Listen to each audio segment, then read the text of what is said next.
Domitis, numéro 1 des résidences services seniors, des appartements et des services pour vivre l'esprit libre dans plus de 150 villes en France, présente Sud Radio, y a pas d'âge. Catherine Bully, David Arthur. Et il n'y a pas d'âge sur Sud Radio pour dire bonjour à Catherine Bully. Bonjour Jean-Marie Vaudry. Et bonjour David Arthur. Mais bonjour Jean-Marie. Aujourd'hui on cuisine. On vous emmène, oui, on va cuisiner, choisir de bons légumes aussi. On vous emmène en région PACA, en Occitanie, découvrir une très belle initiative, la Silver Fourchette. Une association qui va permettre à nos aînés de redécouvrir le goût de la cuisine qui décroît un petit peu avec l'âge. Et puis vous découvrirez notre coup de cœur, Jean-Marie, de la semaine. Une exposition époustouflante consacrée aux félins qui a surtout été entièrement pensée pour les seniors, les non-voyants et les personnes en situation de handicap. Tout un programme.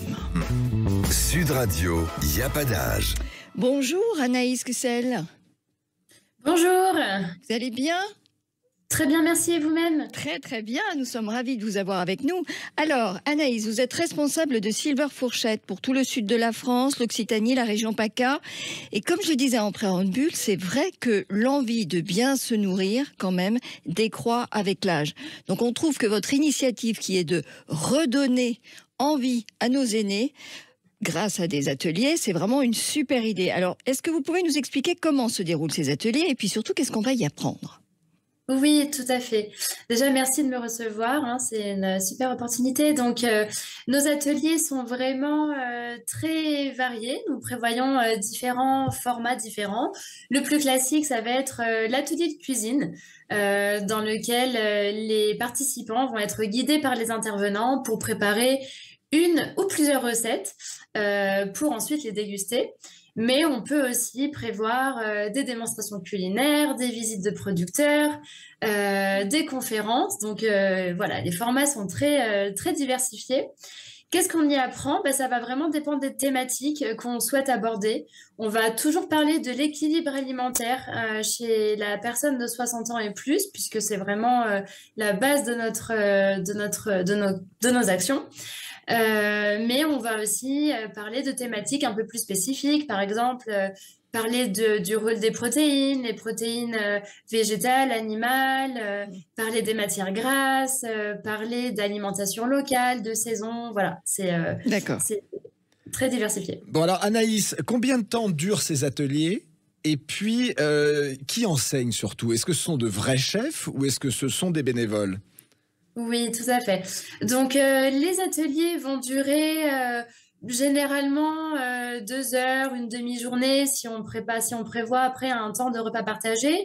Ça peut aussi durer toute la journée. On organise des formats vraiment plus complets. Qui anime les ateliers ? Donc, on a systématiquement des diététiciens ou diététiciennes qui animent les ateliers pour la partie vraiment plus prévention, on va dire. Et on a également, effectivement, selon le type d'action, des chefs de cuisine. Donc là, ça peut être des chefs qui ont leur propre restaurant, des chefs à domicile, des traiteurs, ça va dépendre.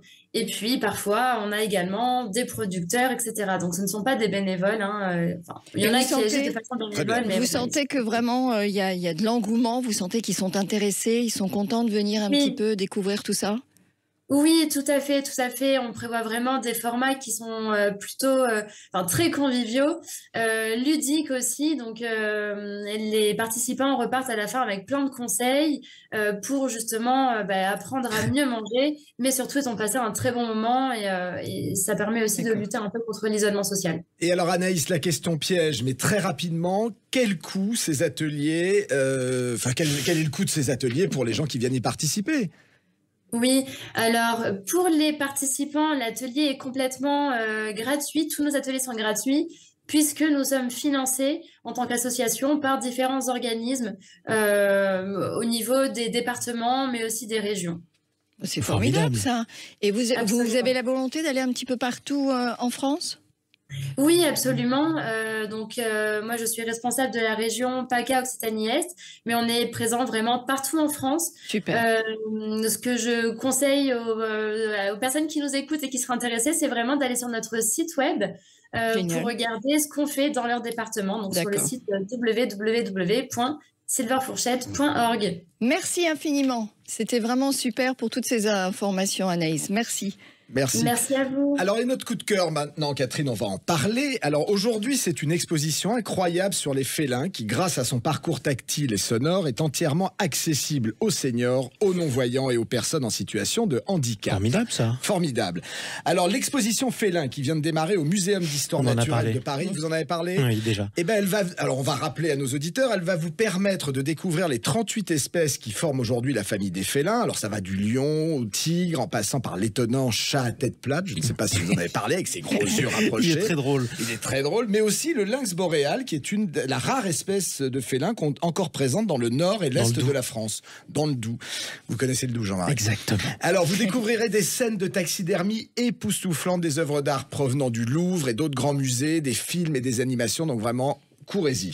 Puis alors, la relation unique entre l'homme et les félins, ça c'est assez incroyable. Des lions domestiqués il y a 3000 ans par Ramsès II, Toutankhamon, aux 15 millions de chats domestiques dans nos foyers français. Donc c'est vraiment, vraiment, vraiment une expo à voir. Eh bien, c'est formidable de pouvoir le faire de la maison. Et en plus, voilà. Et c'est surtout ça que vous nous apprenez, c'est qu'on peut le faire depuis chez soi, tout en ronronnant. Quoi qu'il en soit, on prend le rendez-vous. À partir de midi, on vous retrouve pour Il n'y a pas d'âge, David Arthur? Et on se retrouve pour Il n'y a pas d'âge avec les assurances vie en déshérence, plus de 5,5 milliards d'euros non réclamés à ce jour. Les banques recherchent-elles vraiment les bénéficiaires? Et surtout, comment fait-on pour savoir si on est bénéficiaire d'un petit pactole? Ou pas. Il n'y a pas d'âge pour oser le faire. À 75 ans, Martine Marchandise expose ses premières œuvres alors qu'elle a commencé le dessin et la peinture en septembre. C'est formidable, en tout cas. Il n'y a pas d'âge pour l'oser le faire. Et puis on retrouvera Tchéky Cario qui nous fait l'amitié d'être avec nous, un jeune chanteur à découvert d'urgence. Il n'y a pas d'âge pour être un acteur populaire. À tout à l'heure.